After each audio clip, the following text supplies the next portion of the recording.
ان دونوں میاں بیوی کا ماں اور ساس کے ساتھ حسن سلوک دیکھ کر میں حیرت زدہ تھی، خاص طور پر ایسی صورت میں جب کہ ماں کی حالت تشویشناک تھی۔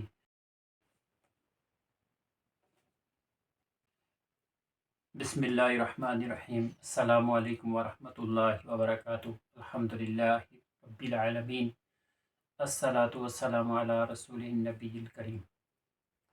آج ایک کہانی ہم پڑھیں گے جس کا موضوع ہے امریکی نرس کی کایا پلٹ گئی۔ شروع کرنے سے پہلے ریکویسٹ ہے کہ اگر آپ چینل پہ نئے ہیں تو چینل کو سبسکرائب کر دیں۔ وہ امریکہ کی رہنے والی ایک غیر شادی شدہ نرس تھی۔ اس نے کبھی اسلام اور اسلامی تعلیمات کے بارے میں نہ تو جاننے کی کوشش کی تھی، نہ کسی نے اسے اسلامی تعلیمات کی آفاقیت کے بارے میں کچھ بتلایا تھا۔ وہ آزاد خیال دوشیزہ تھی، ایک ہسپتال میں نرس کی خدمات انجام دیتی اور ڈیوٹی کے بعد ٹیلی ویژن دیکھنے میں اپنا وقت گزارتی۔ ایک روز وہ ٹیلی ویژن کے پروگرام دیکھنے میں مشغول تھی کہ اس کے ریموٹ کا بٹن ایک ایسے چینل پر دب گیا جس میں اسلام اور اسلامی تعلیمات کے حوالے سے پروگرام ہو رہا تھا۔ یہ پہلا موقع تھا کہ اس نے اسلامی تعلیمات کے حوالے سے کوئی چینل دیکھا تھا۔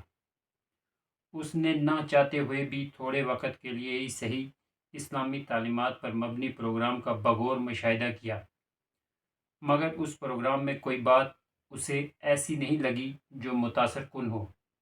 چنانچہ اس نے اس پروگرام کو ایک غیر ضروری پروگرام قرار دیا، بلکہ اسے یہ پروگرام مضحکہ خیز لگا اور یکایک اس کی ہنسی نکل گئی۔ اس کا بیان ہے کہ میں نے پہلی بار اسلام کے بارے میں جو کچھ سنا وہ اسی چینل سے سنا۔ چینل میں جو معلومات پیش کی جا رہی تھیں وہ میرے لیے مضحکہ خیز تھیں۔ میں ایک ہسپتال میں نرس کا کام کرتی تھی۔ دوسری مرتبہ مجھے اسلام کے بارے میں ایک ہسپتال میں سننے کا موقع ملا جس میں میری ڈیوٹی تھی۔ واقعہ یہ ہے کہ ایک مسلم جوڑا ہسپتال میں داخل ہوا۔ اس کے ساتھ ایک سن رسیدہ بیمار خاتون بھی تھی۔ خاتون کو انہوں نے داخل کرا دیا۔ اتفاق سے یہ مریضہ میری ہی نگرانی میں تھی۔ دونوں میاں بیوی مریضہ کی حالت سے بہت گھبرائے ہوئے تھے۔ شوہر نے بیوی کو مریضہ کے پاس ایک کرسی پر بٹھا دیا۔ بیمار خاتون شوہر کی ماں اور بیوی کی ساس تھی۔ میں نے اپنی نگرانی کے دوران دیکھا کہ بیوی بار بار مریضہ کی کیفیت پر افسوس کا اظہار کرتی۔ اس کی آنکھوں سے آنسو رکنے کا نام ہی نہیں لیتے تھے۔ مجھے اس کا رونا اور بوڑھی مریضہ پر اس قدر آنسو بہانا فضول محسوس ہو رہا تھا۔ میں اس بارے میں اس سے کچھ پوچھنا نہیں چاہتی تھی، مگر پوچھی بیٹھی۔ میں نے اس عورت سے کہا کہ آخر کیا وجہ ہے کہ تم اس بوڑھی مریضہ پر اس قدر آنسو بہا رہی ہو؟ یہ تو عمر رسیدہ ہے، اور عمر رسیدہ لوگ بیمار پڑ ہی جاتے ہیں، پھر اس قدر آنسو بہانے کی کیا وجہ ہے؟ عورت نے جواب دیا، میں اپنے شوہر کے ساتھ ساس کے علاج کے لیے بیرون ملک سے یہاں آئی ہوں۔ میرا شوہر اندرون ملک علاج کراتا رہا۔ جب وہاں مناسب علاج نہیں ہو سکا تو ڈاکٹروں کے مشورے کے مطابق ہم اس مریضہ کو لے کر علاج و معالجے کے لیے یہاں آگے تاکہ یہاں مناسب علاج ہو سکے۔ دوران گفتگو وہ عورت اپنی ساس کی شفا یابی اور صحت یابی کے لیے بار بار دعائیں کرتی تھی اور اس کے آنسوؤں کی لڑی ٹوٹتی نہیں تھی۔ مجھے یہ دیکھ کر بہت تعجب ہوا۔ میں چند لمحے کے لیے کسی سوچ میں کھو گئی۔ میں دل ہی دل میں کہہ رہی تھی، اس عورت کو دیکھو جو اپنے شوہر کے ساتھ اس کی ماں کے علاج کے لیے بیرون ملک آئی ہے اور ساس کی کس قدر خدمت گزار ہے۔ میں نے تو کبھی اپنی ماں کی خدمت کے بارے میں بھی نہیں سوچا۔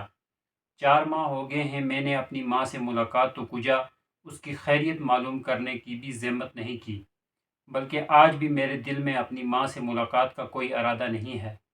اپنی سگی ماں کے ساتھ میرا یہ رویہ ہے۔ بھلا شوہر کی ماں ہوتی تو میں کہاں تک اس کی خدمت کر سکتی تھی۔ ان دونوں میاں بیوی کا ماں اور ساس کے ساتھ حسن سلوک دیکھ کر میں حیرت زدہ تھی، خاص طور پر ایسی صورت میں جب کہ ماں کی حالت تشویشناک تھی۔ مجھے اس بات سے بھی بڑا تعجب ہوا کہ بھلا یہ مریض خاتون جس نے زندگی کے دن پورے کر لیے ہیں اور اب اس کے مرنے کا وقت قریب پہنچا ہے، تو بھلا ایسی صورت میں کون سا ایسا جذبہ ہے جس نے اس جوڑے کو مجبور کیا کہ بیرون ملک علاج کے لیے جائیں، جبکہ یہ علاج بھی خاصا مہنگا ہے۔ میں ساس کے بارے میں بہو کی کیفیت اور ماں کے بارے میں بیٹے کی بے چینی دیکھ کر حیرت میں پڑ گئی۔ میرے دل و دماغ میں اب اس حوالے ہی سے سوالات اٹھتے۔ میں اپنی ماں کے ساتھ اپنے سلوک اور امریکیوں کی اپنے ماں کے بارے میں جو ناروا سلوک دیکھتی تھی، اس پر میں بار بار غور کرتی تھی، حتیٰ کہ بوڑھی مریضہ کی اس قدر خدمت کرتے ہوئے دیکھ کر مجھے رشک آنے لگا کہ کاش اس بوڑھی خاتون کی جگہ میں خود مریضہ ہوتی۔ کاش میرے بارے میں بھی میرے عزیز و اقارب اس قدر فکر مند ہوتے۔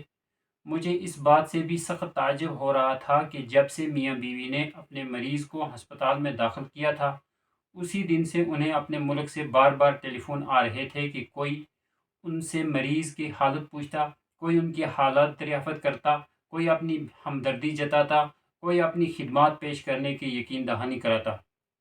ایک روز میں ویٹنگ ہال میں داخل ہوئی تو دیکھا کہ وہ خاتون تنہا بیٹھی ہے۔ اس کا شوہر ساتھ نہیں تھا۔ میں نے موقع کو غنیمت سمجھتے ہوئے اس سے اپنے ذہن میں ابھرتے ہوئے سوالات کے بارے میں پوچھنا چاہا۔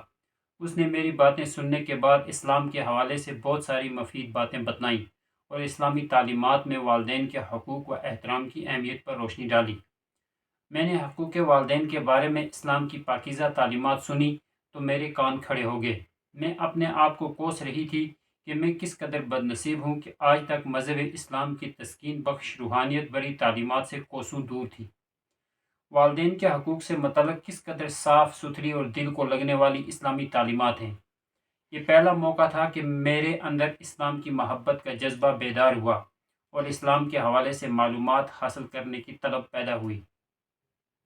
ان دونوں میاں بیوی نے مریضہ کی خدمت میں کوئی کسر نہیں چھوڑی۔ بیٹا اور بہو دونوں رات بھر اس کی خدمت میں لگے رہتے۔ جب کبھی مریضہ کی حالت بہتر ہوتی تو ان کے چہرے خوشی سے دمک اٹھتے، جب صحت ناسازگار ہوتی تو ان پر افسردگی چھا جاتی۔ ایک دن اچانک مریضہ اللہ کو پیاری ہو گئی۔ جب اس کے بیٹے اور بہو کو وفات کی اطلاع دی گئی تو انہوں نے رونا شروع کر دیا۔ دونوں کی آنکھوں سے آنسوں کی برسات ہونے لگی۔ وہ یوں پھوٹ پھوٹ کر روئے جیسے بچے بلک بلک کر روتے ہیں۔ اس واقعے کے بعد میرا اپنا حال یہ ہو گیا کہ اسلام اور اسلامی تعلیمات کے بارے میں میرا نظریہ یکسر بدل گیا۔ میں اسلام کے بارے میں معلومات حاصل کرنے کی کوشش میں لگ گئی۔ جب سے میں نے اس خاتون سے حقوق والدین کے سلسلے میں سنا تھا اور خود بھی میاں بیوی کا مریضہ کے ساتھ پرسوز طرز عمل دیکھا تھا، میں اسلام کے بہت قریب آ گئی تھی۔